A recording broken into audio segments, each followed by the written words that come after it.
moderator. I'm here to support Arne, who's going to talk about Daemons with PHP. Feel free to ask all your questions at the end. So if you have questions here, I will come to you with a microphone so that those at home hear you too. And for those at home, you can write them in the chat and I will read them out loud so that everyone hears them. Thank you very much. Have fun. Thank you very much. Thanks for the lovely introduction. Yeah, looks like a lot of people are interested in doing things that apparently many people also think you should not be doing. That's a typical PHP thing, right? Everybody told you not to do it and you just did it anyway. Okay, well, let's see. So quick introductions, I guess. So my name is Arne Blankerts, as was already mentioned. I'm part of a consulting company that at least used to travel around the world to help teams to write better software, write the right software, as in the software that's actually needed in terms of complexity, in terms of amount of code that would be required, and of course set up the matching infrastructure along with that. So we're helping teams. We're not going to do the actual work, we're just going to advise on things. And when you advise things, then there's of course a lot of discussion happening all the time, and there's various topics that we have to discuss over and over again for obvious reasons, because everybody has a different angle to it. So they don't realize that's actually the same topic, but it's still something that you have to iterate through and see the potential niche difference that you need to do to get a different implementation. I have to move this around a little bit. Hope that still works for the mic. Yes. So it's really annoying, I think, if you hear the breathing all the way. Okay, so Daemons with PHP. And I have to admit, I had a complete presentation set up, and then realized actually this is all not the way to explain it. So I did it all over again, and I decided we need to understand why we actually want to do daemons. And interestingly enough, in most cases, people say, okay, we have whatever kind of requirement, and the best and potential simplest way that we could think of to implement that is by just writing something that just keeps running for like forever. Easy enough, I guess. Still breathing against the mic. Does it still work like that? Moving it a bit down. Yeah, better. So first of all, we have to understand that a daemon process from a Unix or Linux operating system's perspective is simply just a long-running process. And back in the old days, when you had like the old init kind of system things, that was just a process that got started and then was pretty much forgotten by the operating system, except of course that the process itself was still managed by the kernel. With more modern systems, you have actually a software component involved that monitors that this particular process is running and can just restart it if it failed, or it can trigger an alert if it's missing. And you have dependencies. You can specify I need this service, but it has to be activated by the time some other service has to be activated first. And if that service didn't come up, I don't even have to wait or try to start the other one. But before we question a bit more of what might be the actual reasons, why is that actually a topic? Why are so many people afraid, maybe for good or wrong reasons, to actually use daemons or long-running processes when doing PHP things? And I think the main reason is really like back in the days, particularly the PHP 4 times, you either didn't have a means of running such a process because you were deploying using FTP. Anybody still doing that? Okay. So the next thing is like, yeah, you know, we had like this memory leak problem, so stuff was running for a while and suddenly it ran out of memory and just crashed. Okay, maybe that's actually still a problem in one way or another, but it's usually not that much of a problem within PHP itself anymore if you do some minor, or keep some minor things in mind when actually developing the software. But of course you still have extensions that might leak memory like crazy, depending on how good or bad they are written. And if they've been developed with having the idea of being used in a long-running process to begin with. So if you go into the more general kind of thing, as an understanding what long-running processes from an operating system perspective are, it's, well, just a process that's running. And you're responsible to make sure that everything you do is sane and, well, can work for a really long time. If you look into what PHP used to be used for, traditionally, that's a website.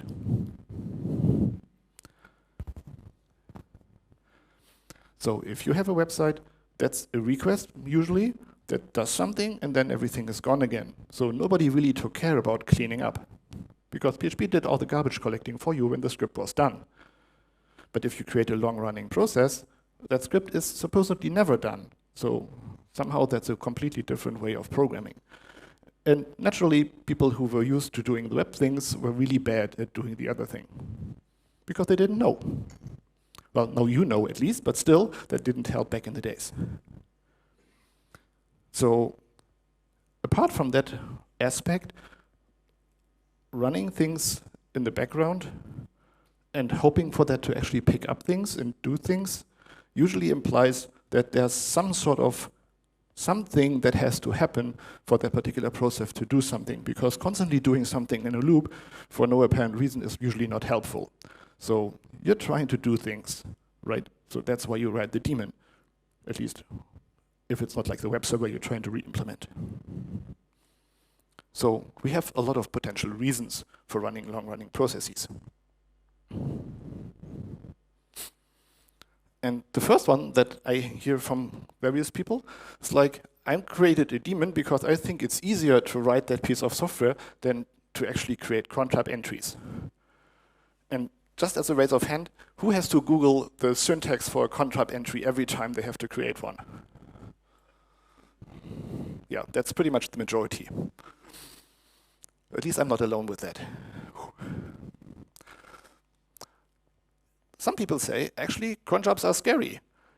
Not necessarily because getting one executed is scary, but making sure you don't have like race conditions kind of things. I'm not sure that's the correct term, but still, if you create a job that is supposed to run every 5 minutes, and you create a script that for whatever reason now takes 6 minutes, now you have 2 processes running. So now you have to do all the logging and making sure that this doesn't really happen. So yeah, that's easy. I can just create a PID file of my process and check whether or not still it's there. But what happened if the process crashed? So now I actually have to check if the PID that is written in there actually exists. So you can see it's getting bigger and more things you have to do. Okay. So maybe having a long-running process was the easier solution. Some people say, well, actually, I didn't find a better solution to that. I just have to monitor a directory and see whenever there's a file popping up or a file gets changed in there, I need to do something. So I created a script that does literally check that directory every time. And some people actually do that in plain PHP, deleting or clearing the files.cache all the time, checking if the directory has new entries, and then doing something, then going to sleep again and doing the same thing all over again. Then some people are smart, like, hey, there was this file iteration monitoring kind of API somewhere. Yeah, let's write that in PHP and create a library and then program that. That makes it a bit better, but still it's a long-running process that just sits there and waits until something happened. In the later kernel versions, you have the iNotify mechanism to do that. So same kind of approach, logically, but a different implementation in the back end than the FAM thing from the past days. Okay, so that's maybe a reason for a long-running process. Some people are like, yeah, file system would be easy, I know how to do that, but I'm talking to a database. And I need to have something being executed whenever something changes in the database. Okay, that's a bit more complicated.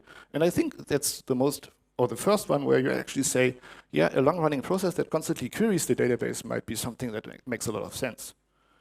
But apart from having a long-running process, now you also create load on the database, so you constantly query for no reason because nothing happened. Also not practical. And really, I don't know what I did today.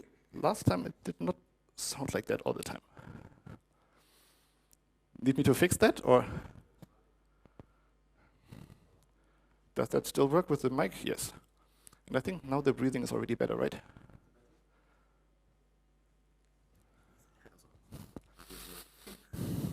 Yeah, I think that's better.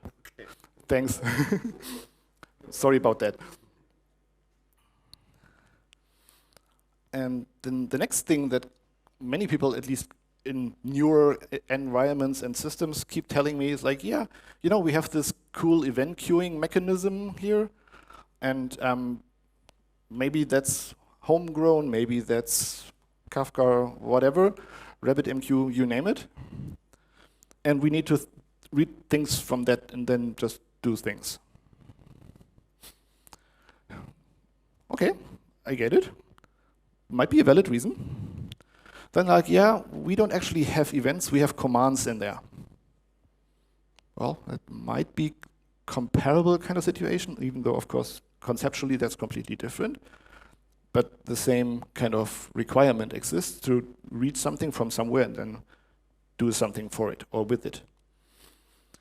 Yet others say, well, you know, we have like this thing that produces whatever hundreds of or so of things that need to be done against the external API, but there's a rate limit on it, so I cannot just fire and forget all the things. I actually have to throttle that by one or another means.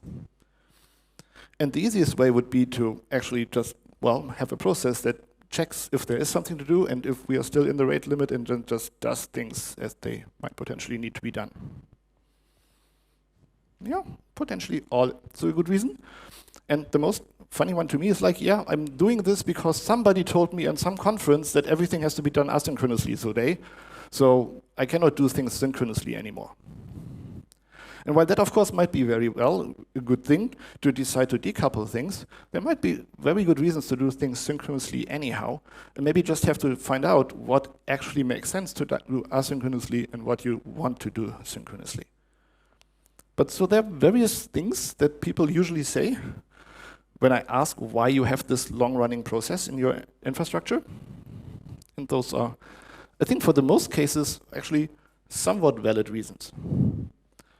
The fun thing, though, is that all of those boil down to basically two things. The first thing is I didn't know about systemd, because pretty much all the things on the first part of the list can easily be done by using systemd. And yes, of course, there are really some cases where using a long-running process might actually make a lot of sense. So let's look at some of the things that we are talking about today in more detail.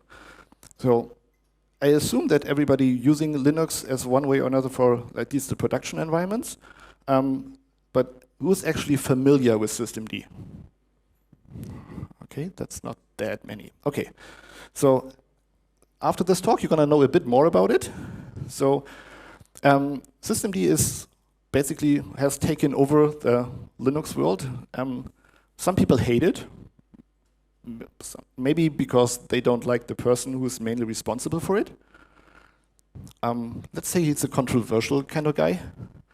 But I think from a user's perspective, what systemd offers is just amazing. It's really powerful and makes life for me, as somebody who has to write software and just deploy it, a lot easier. I can see that if you look into the discussions that people have with him, or the team that writes systemd components, like, yeah, I can see that people are not necessarily happy about some of the implementation details or the general ideas behind some of the things conceptually. But from a user's perspective, what it did for Linux in general, or at least for me as a user, it helped me tremendously compared to the things that were available before. So we're going to use systemd a lot in this talk. So let's look into the individual items of the list. The first one was I can't write cron type entries, and we already established the majority of people have issues with that.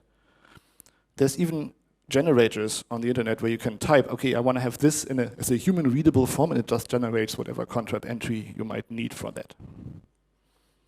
Which I guess makes sense, but once you pasted it somewhere, you have to keep in mind what it actually meant. So if you're going to check that in like 5 weeks or 6 months, then there's a whatever asterisk /5 asterisk something.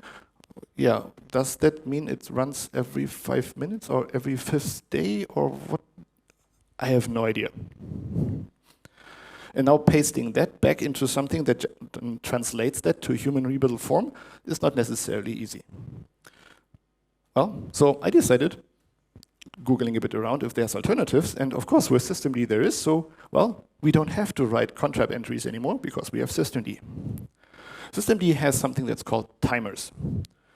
And the general concept of systemd is to have all kinds of services specified that can either be active or inactive, and you can have additional components that reference those services, in this case with the unit part here.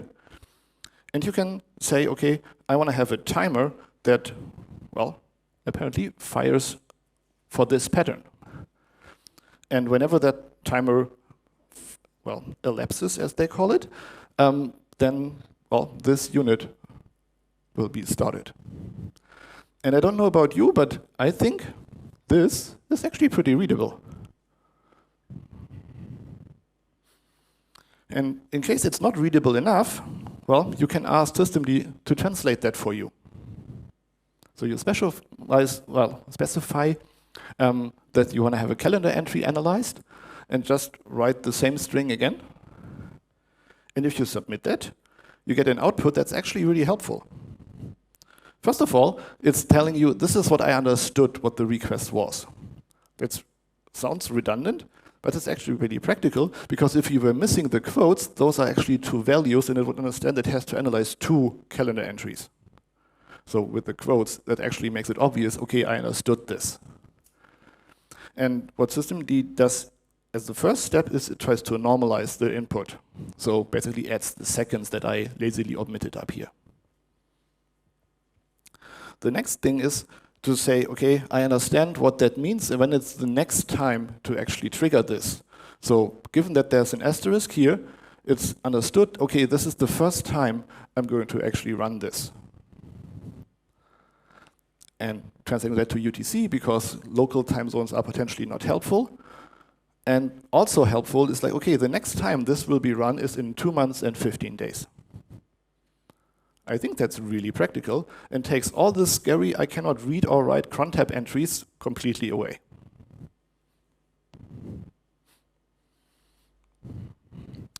To make it even more interesting, you can create a lot of relative specification entries. So you have the Allen calendar, as I already showed, but you also have on active sec, on boot sec, on startup sec, and so on. So that means you can specify something. If that particular service has been started, I can specify a timeout after like so and so many seconds, which you can also specify in like days, weeks, whatever kind of abbreviation. So in 2D for 2 days. I want this thing to be triggered to do whatever. Or if the machine booted, or if the general service handling started, or since that unit was active or inactive. So that's really practical, at least I think. Because it's not just specifying a certain point in time, but also relative to something else. And so far, for pretty much everybody that I've been working with, this kind of definition took all the need for the actual weird and annoying cron tab stuff away. Hopefully for you as well, if you want to play with that. Okay, the next thing, cron tabs or cron jobs in general are scary. We already established that like doing this locking kind of thing and making sure that the process is actually still there, even if the PID file didn't get removed, includes a lot of additional programming and of course additional testing. So you have to somehow figure a means of killing the process and making sure that the file is still there so that you can test if that actually, all that handling, everything worked. That's annoying. Particularly if something is already there. So do I actually have to implement locking? Well, the cool thing is, if you use the systemd approach, I already mentioned a unit as an actual service has two states. It's active or inactive. And a timer references a unit it should activate when the time elapses. So it's going to set this thing to active. And systemd, by default, enforces that any given service is going to be run once at a given time. So if you have a timer and say, okay, I want to have this service being started, and if it's still there, well, then it's not going to do anything. So no locking, because systemd does that internally for you. That's practical. Okay, next thing we had on the list, we need to run something when a file or a directory changes. Interesting enough, most people don't differentiate between what changes actually means. Does that mean that a new file appears or a file vanishes, or that there's a write operation to an existing file, or that the write has been completed? That's two different things. You can write in a loop to a file, even in PHP, and you can say, okay, I'm going to write all that data to the file, and when I'm done, I'm going to close it. That's a different point in time, potentially. So with systemd, you have means to do that.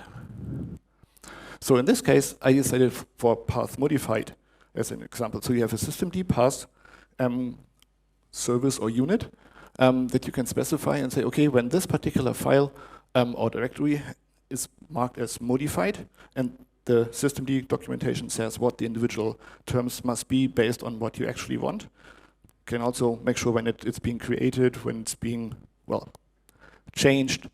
All those things are possible. So easy enough.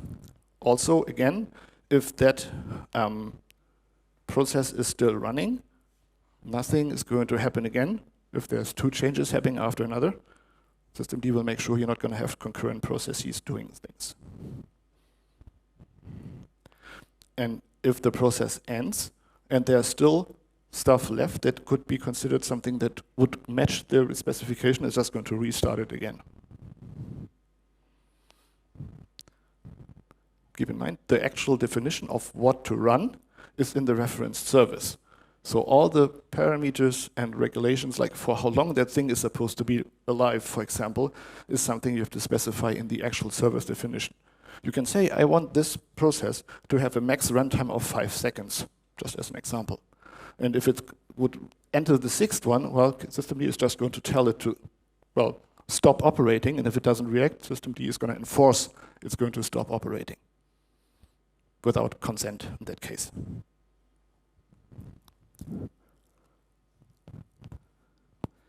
Okay, now it gets a bit more tricky. Let's see how we're doing time-wise. Yes, perfect. So, databases.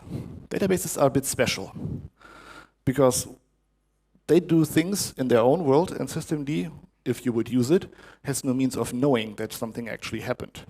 So maybe systemd is not going to help us here, at least at the first glance. Because what you're actually telling me is, I don't need triggers. And if triggers are a good or a bad idea is a completely different story and probably a whole new different talk.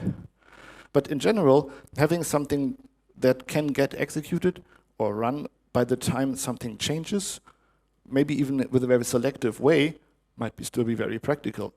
I would certainly recommend not to create any complex business logic in triggers, which some people actually did. Some of them learned the hard way that that was not necessarily the smartest way to do things. But having a means of saying, okay, I'm going to run this, whatever external thing, might still be valid enough. And of course, there are different means of doing this.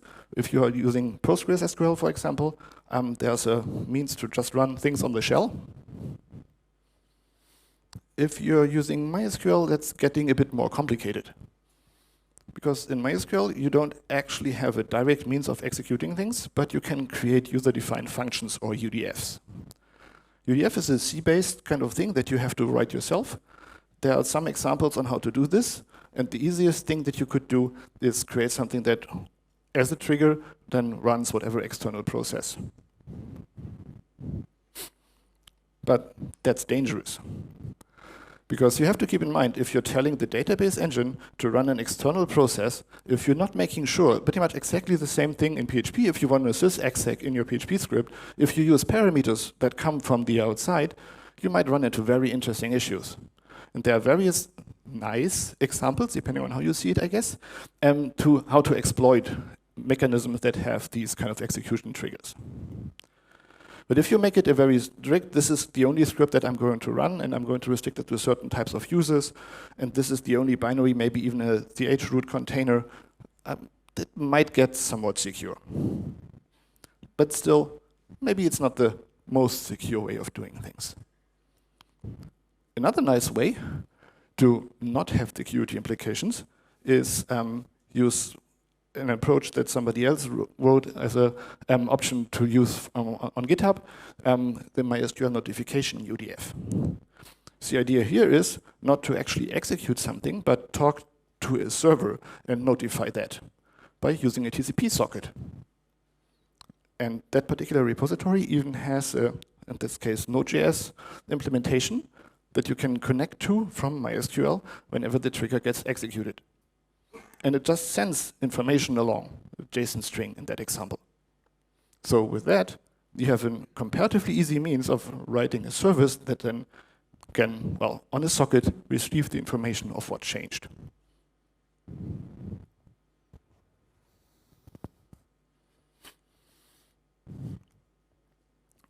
But that would require a long-running process, and we don't want that per se, so we're going to use systemd again to help us out here. So what we can do is we can tell systemd again to use the socket, open that as the listen part on that particular port, just as an example, and say we want to accept connections, and whenever there's a connection coming in, please forward it to that particular unit. Easy enough, I guess. But if you're somewhat familiar with how the socket handling stuff works, that implies that your PHP script, if that would be something that's called in this my socket worker service, would now actually do the TCP handling. How annoying, right? Because writing TCP handling yourself is certainly not the thing that you feel like doing most of the times. Well, luckily there's a nice way around it. You just tell systemd to map that. So just map the socket that came in to standard input, and then you can just read from standard in and do whatever you need to do with the input that came in there. And just to show, okay, I'm going to also say stop after 5 seconds. So whatever is happening in here, that might be a convenient way to trigger things and just have things happening. And apparently I screwed up the slide because there's some typo in there. Let me quickly monkey patch that.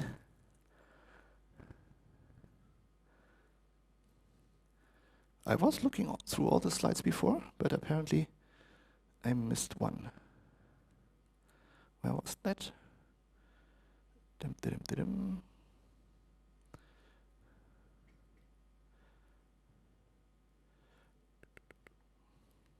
Yeah, indeed.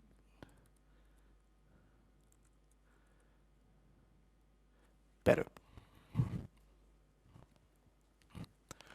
So with this approach, I get the incoming socket mapped. I can also potentially map the output socket back so that you can even answer and have the other side get whatever kind of responses.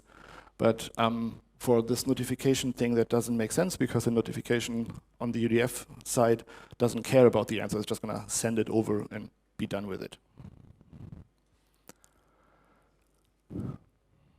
Okay, so now we're talking about processing events from a queue. Well, as I already mentioned, and probably gave it away with that, that's actually the same thing as processing commands from like the implementation perspective. Of course, commands and events are logically different. Most apparent difference is that an event is something that has happened, and you cannot actually change the fact it happened. You just have to deal with the side effects. And potentially more processes are interested in handling that event, while a command is, well, something that is supposed to be done at some point in time between now and never. And you probably only want to do it once. So that's conceptually different, but that's just a different way of dealing with the queue. The actual process of getting something and then knowing that you have to do something still remains the same. So logically, that also falls into this thing, because the only thing that's different from the command queue is the decision whether or not I can execute things right away or just have to wait. So the logical process in general of getting something to be done, deciding if I can do it, and then trying to do it still remains the same. Also, doing things in generally asynchronously without any of the triggers and the concepts I mentioned before might be a valid reason, or at least presumed reason, to do things in a long-running process. So we're having long-running processes, finally, so to say. And if we were to do that with systemd to actually get it started and have systemd take care of the fact it's supposed to be running, we can create a service file for that. So in a service file, you specify what type of service that is, and if you create a PHP script, most of the time it's going to be simple. You can create additional types that imply that you specify a certain way of communicating with systemd. We're not going to do that because that's just overhead that we don't need in our examples, or at least I so far didn't have any use case for that. But you can specify that you get information back because systemd will query you for like state information that then can be used to do whatever other things. We can also tell it to restart it all the time. So if the script decides to terminate for valid or invalid reasons, it will just going to restart it. And it's going to say, okay, we're going to wait 1 second in between to not do that too frequently, quickly after each other. There's also a default if the script crashes after restarting, like I've tried various times, it's going to ensure that the system is not going to keep trying that forever, but it's just going to set it to disabled, and then potentially, depending on how your system is configured, will notify you that it stopped that service from crashing, because apparently it didn't come back up by itself. You can specify the user and additional parameters, environment variables. There's a whole lot of things that you can specify. You can also specify a type of service that is supposed to be finished before some other things are supposed to continue. But for PHP strings, you usually don't need that. So with that, we can run and start our process. But then we still have the problem of all the potential bad things that could happen to our actual script that I mentioned before. So I'm not sure that running a process that actually does all the things by itself is a very good thing. And funny enough, the majority of developers in other programming languages think exactly the same. But then you wonder, like, okay, but I have the web server running, I have the SSH daemon running, I have Nginx or Apache as a web server, I have PHP FPM running. Those are all long-running processes, right? So if all the other programmers agree that running processes for a really long time is a bad idea, how do they do that? Or why do they keep doing it? Well, funny enough, they actually don't. At least not the way you might be thinking. If you take Apache, for example, or PHP FPM, because maybe that's the most thing that people are familiar with, you have the control process. That is a long-running process. The things that do the actual work are the child processes. So if you take systemd and say, start this particular service, for example, FPM, then FPM is going to start a bunch of child processes. And whenever a request comes in, the only thing that small management control kind of part does is dispatch it to whatever child is available. The actual work is not happening in the actual long-running process. Same goes for Nginx or for Apache. They might do that in threads, but still the main part is not doing the main work. So funny enough, for everybody doing PHP things and using FPM, you already do use a long-running process that dispatches that to the actual thing that's supposed to be doing the work. Yet, if you create your own long-running process, you do everything in one. Why? Well, that was a bit too quick. I'm going to show some code now. I thought I had a slide for that, but I don't. So what you actually want, quickly get that into presentation mode so it's actually readable, is some sort of something that will fetch things from the queue and then dispatch that to an actual task handler, some external thing. And if you're writing PHP code, well, there's a fast CGI protocol from the web server's perspective when talking to FPM, but it's not like the only type of software that is allowed to speak fast CGI and talk to the FPM daemon or process manager is allowed to be a web server. You can write that as well.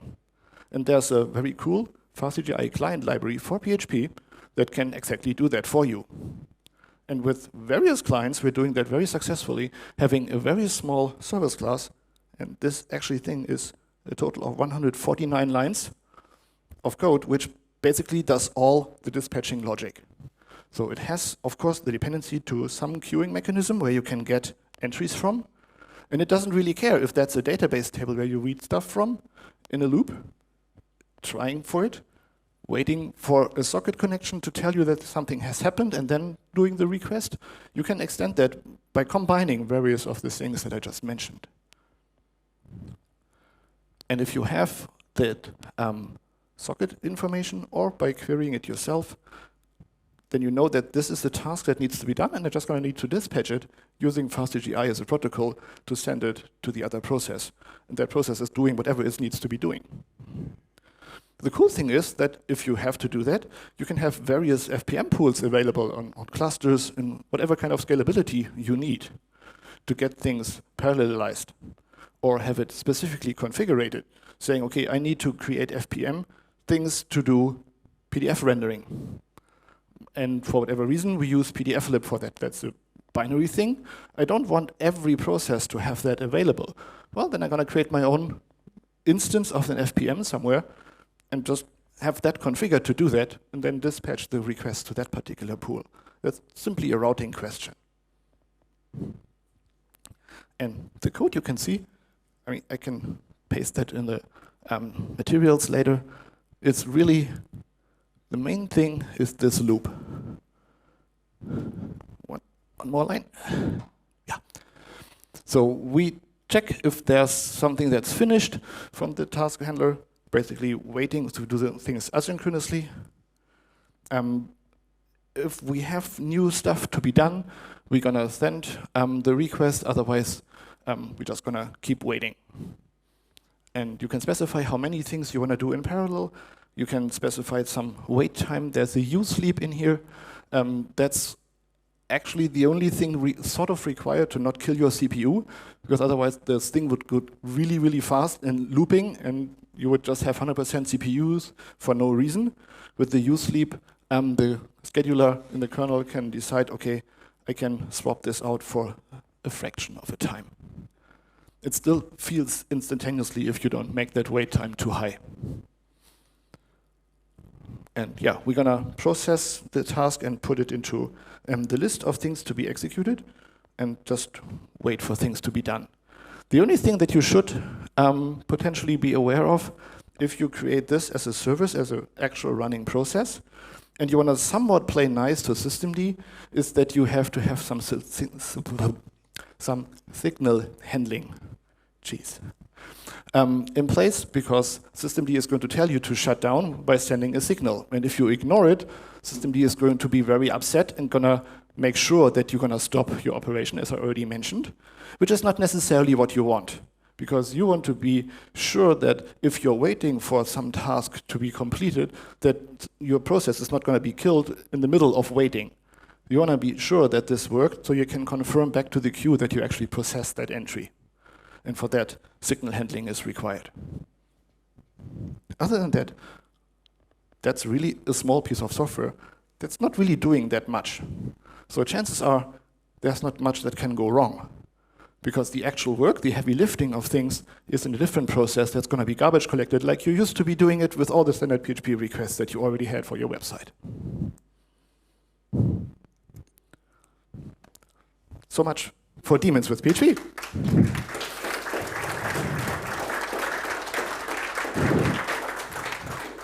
And despite for it being relatively warm in the room, I think we have some time for questions. Are there any questions here? In the chat online, there are no questions. I think, yeah.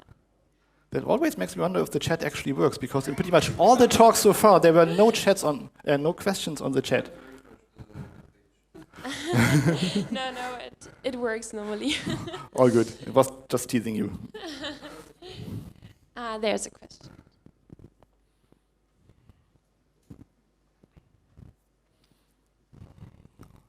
Hi, thank you for your presentation.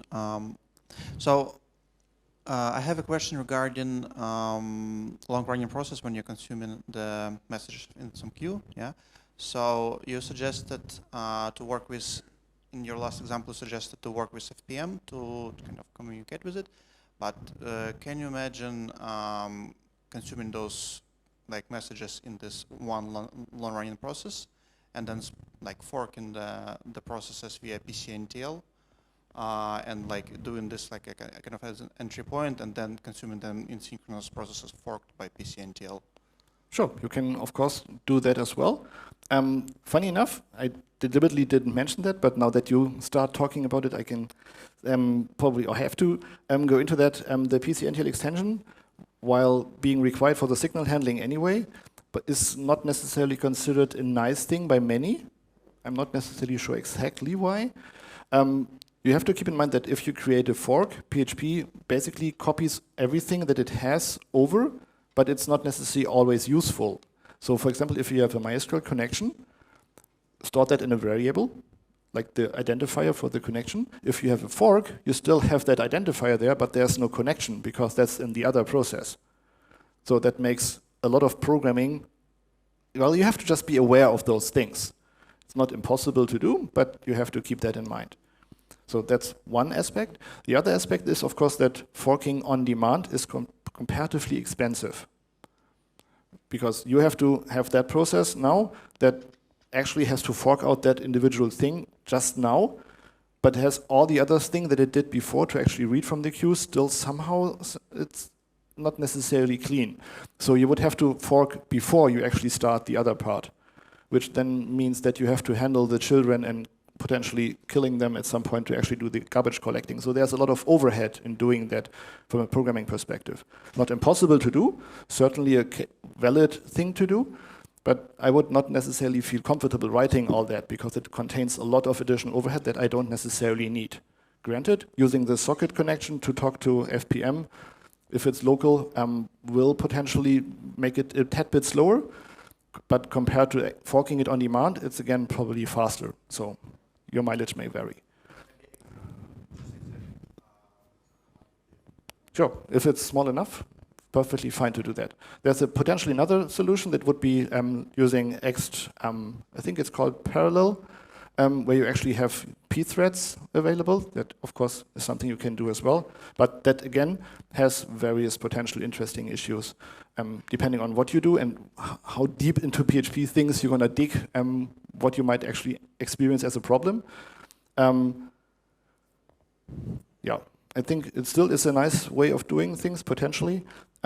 We actually found out when benchmarking things that for the majority of things, just doing things and throwing them to other machines and then basically fan out as much as possible makes things extremely fast and usually is more scalable than trying to do things locally. The standard thing, just to make that even more of an answer, is that you have one machine and of course, you're bound by CPU, right? So if you do forks or threads or whatever, you need CPU cores to actually process that. So you're bound to that single machine. So if you need more power, you have to buy a bigger machine. And at some point in time, you're going to be at a size where even if you spend more money, you're not going to get a bigger machine. But having a lot of small machines that are potentially capable of doing some part of the workload and you just distribute it makes it very scalable. So if you're in the cloud, saying your cluster, like just add like 2 nodes is easier than, okay, just upgrade that particular thing to the next big thing and spend more money.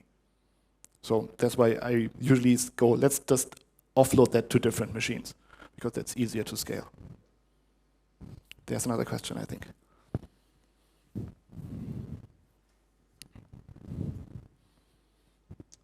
You mentioned you talk directly to the Monia, better?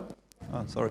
You mentioned you connect directly to FPM with the fastCGI protocol. Wouldn't it be better to use HTTPS with a load balancer and have everything encrypted? And well, it depends on where this thing is running, right? So if you have to scale that over a non-trusted network, then of course that makes sense. In most cases, or in many cases at least, you actually have deliberate load balancers that do the TLS part, as in the SSL offloading, as most people call it, and then go with HTTP internally because you're in your trusted network. So there's no additional gain in encrypting it again. But that depends on your setup, of course. With regards to HTTPS or HTTP as a layer, of course you can do that. There's no problem with that per se. To me, that just creates a potential useless component that just adds additional complexity in terms of having more loose parts that actually have to be wired up together. So if you have FPM running, it's listening on something, you're talking HTTP to something that just has to dispatch it to the other thing and then run that. And the HTTP aspect in there doesn't help me. It doesn't bring anything to the table if I, of course, as mentioned before, don't need HTTPS. If I need the encryption layer, that's something that is certainly useful, then that might make sense. If it's all in a local network, or if it's run over the VPN, then this is just an encryption within an encryption. I'm not sure that's going to add much to the table. There are 2 questions in the chat. Yay! The chat is alive. Yes. Okay, first question is, what about WebSockets? Do you consider handling it with a PHP daemon? Yes and no. The fun thing is that this UDF that I mentioned for MySQL actually sort of assumes that the other side is a WebSocket, or can be a WebSocket. At least the Node implementation uses WebSockets for that. The main problem for me is that in the standard environment, at least, where WebSockets are in use, PHP is not necessarily the optimal architecture for that, because if you use the standard Node.js environment, you have a lot of connections on the same process, and they are pretty much all idle until something happens, and it's just going to iterate over them and send data out. And you can technically do I/O things in PHP sort of asynchronously by just waiting until something happens and then just send stuff. But the actual processing doesn't work that way. So if you need to have something that keeps a connection for the WebSocket aspect part, it's just going to be a process of PHP that's going to be running. So if you have 100 concurrent connections, well, then you have 100 PHP processes that are running and potentially not doing anything. So in most cases, that's not very practical. So maybe you can do that. There's various PHP projects that actually try to support that and get things like this done. React PHP being one of those, where you have all the infrastructure in place and the logic in place to make that a valid or viable kind of concept. But for most cases, I think PHP is not the best language to actually deal with WebSockets per se. What I quite often do is actually create a small Node.js daemon process that handles the WebSockets, and whenever something happens on there, then dispatches it. Pretty much the same thing to PHP, but not using PHP as the daemon language in that case. Okay. Okay, then next question. What's the best way to check the health of the daemons? Are there any kind of tool to do that? Yes, of course. It depends a bit on how you started the daemon, right? So if that's a long-running process that's managed by yourself, then you can always query systemd to get that information by whatever monitoring tool you want to have incorporated. You can, of course, also have your process write a classical PID file, as in the process ID, to some place, and then have whatever monitoring thing check for that. I actually saw one of our clients also actually forking in the very beginning, creating a socket where you can just talk to that daemon and that get status information, and it does all the implementation in there, so that's easy enough to answer. Some people that use, what's this thing called again? Prometheus. They just, of course, Prometheus pulls information, so you just need to have data being available somewhere, and they just have a web server where they have like this fraction and their daemon process in that loop that I showed, just write status information to that file that then can be collected. Prometheus with that have the status monitoring information available. I think that's just two options. They are the best, I don't know, but that should work certainly. Okay, thank you very much. Are there any questions left in this room? I guess everybody is hungry for lunch. Okay, then thank you very much for those interesting informations. Thank you.